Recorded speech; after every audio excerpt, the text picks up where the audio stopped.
Venice, city of the masked ball, the great courtesans, the unlikely encounter.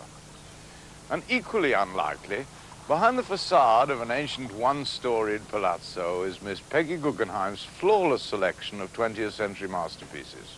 Chagall, Picasso, Braque, Giacometti, Mondrian, and among them, Max Ernst's The Robing of the Bride. It was painted in 1939 when Ernst was 48 years old. It has a sumptuous formal eroticism, as disquieting as a Gothic novel. Here, what by custom is concealed is revealed, and what is usually seen is hidden.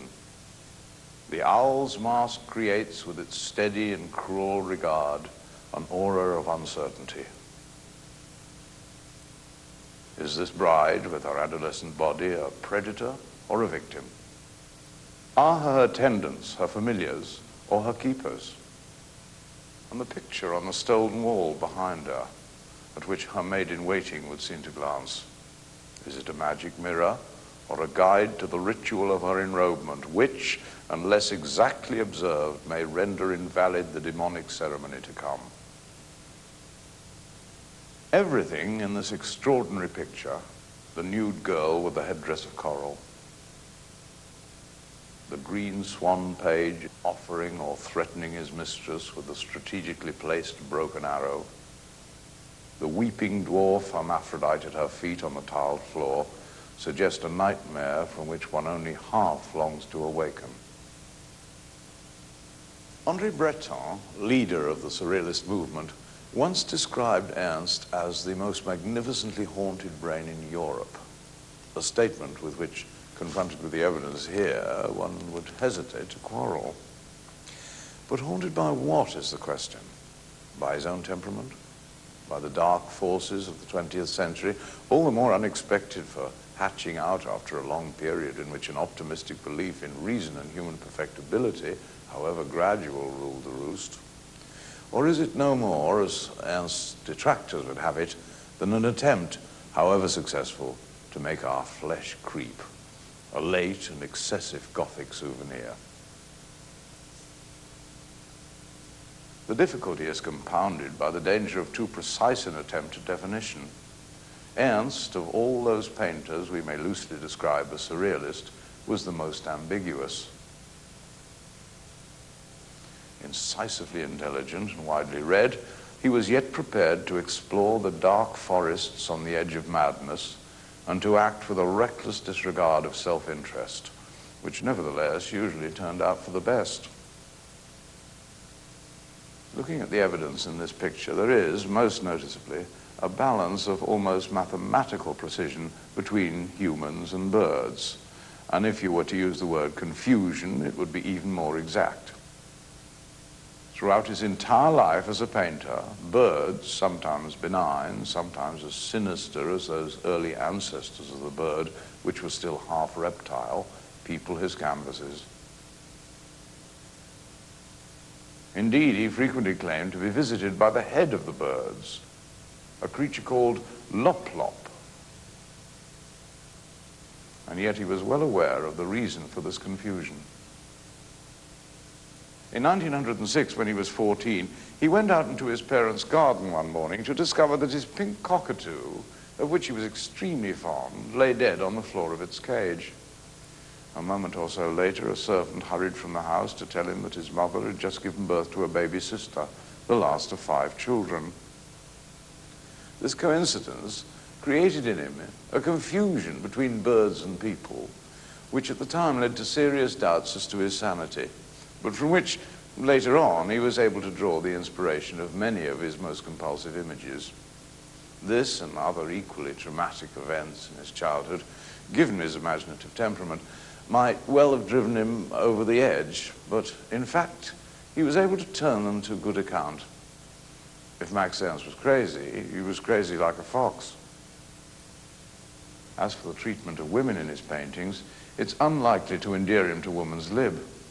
They remain mannequins. And yet he painted individual portraits of his wives and women friends, which are precise and affectionate likenesses.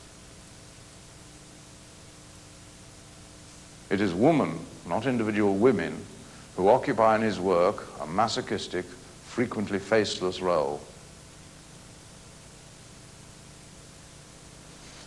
Ernst, therefore, made use of his obsessions and anxieties as the sources of his work, achieving a unique balance between his unconscious and his perfectly conscious use of it.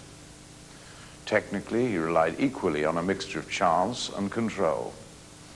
He called the use of automatic means inspiration to order, exploiting collage, frottage, that's to say the rubbing of textures through paper, just like brass rubbing, or onto the paint surface. And later on, decalcomania, the pressing of paint between two surfaces, a process which produces an effect of leprous intricacy. You can see it here in the framed picture of the bride and in the intricate headdress of her maid-in-waiting.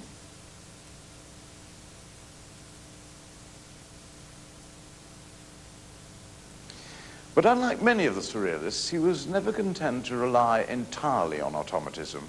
He worked out from it, using it as a means to stimulate his imagination, much as Leonardo advised his pupils to study the effect produced by throwing a paint-soaked sponge at the wall. These methods, both imaginative and technical, allowed Ernst to exploit his subconscious without ever allowing it to take over completely. By these means, he entrapped not only his own nature, but the events of the time. The date of the robing of the bride is 1939, the year of the outbreak of the Hitler War.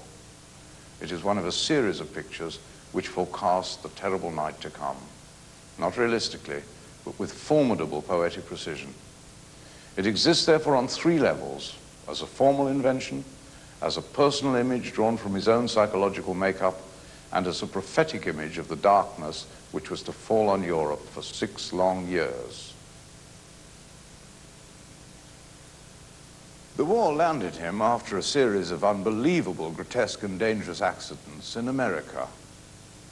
And there he met and eventually married a talented young painter called Dorothea Tanning. Up until then, his liaisons and marriages had been stormy if intense, practical demonstrations of l'amour fou, that ideal of the surrealists which rejects all reason and good sense in favor of a mutual obsession carried to the limit, both emotionally and erotically, but which, unless one is prepared to follow Tristram and Isolde to the death, is perhaps impossible to sustain. Miss Tanning, and possibly the mellowing effects of age and material and critical success, would seem to have exorcised his demons. His later works, with 1 or 2 magnificent exceptions, are accomplished, full of charm and playfulness, but without, in my view, creative tension. His devils have become imps. It would be inhuman to regret this late-found serenity, but equally hypocritical not to express regret at his dispossession. Love, in the sense of day-to-day affection and companionships, seems to have destroyed his magical powers.